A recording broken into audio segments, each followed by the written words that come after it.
হরে কৃষ্ণ বন্ধুরা, আমরা এখন কোথায় এসেছি বলুন তো? কৃষ্ণনগর হস্তশিল্প মেলার গেটেই আমরা দাঁড়িয়ে আছি। চলুন ভেতরে যাওয়া যাক, ভেতরে গিয়ে তারপরে আপনাদেরকে সব কিছু দেখাচ্ছি।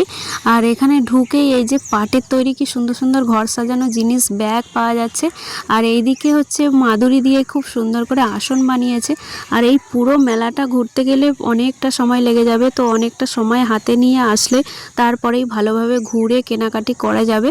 আর এইদিকেই দেখুন বাঁশ দিয়ে বেত দিয়ে কি সুন্দর সুন্দর জিনিস বানিয়েছে। আর এগুলো হচ্ছে মাটির তৈরি সমস্ত জিনিস। আর এগুলো হচ্ছে সবই কিন্তু হ্যান্ডমেড, খুব সুন্দর জুয়েলারি। তো মেয়েদের যেগুলো বেশ ইউনিক ইউনিক অনেক রকম জিনিস দিয়ে তৈরি হয়েছে। তো আমি একটা দেখলাম যেটা সবচেয়ে খুব ভালো লেগেছে, ধান দিয়ে খুব সুন্দর কানের তৈরি করেছে। আর এইগুলো হচ্ছে ফুলদানিতে ফুলগুলো সাজানোর জন্যে।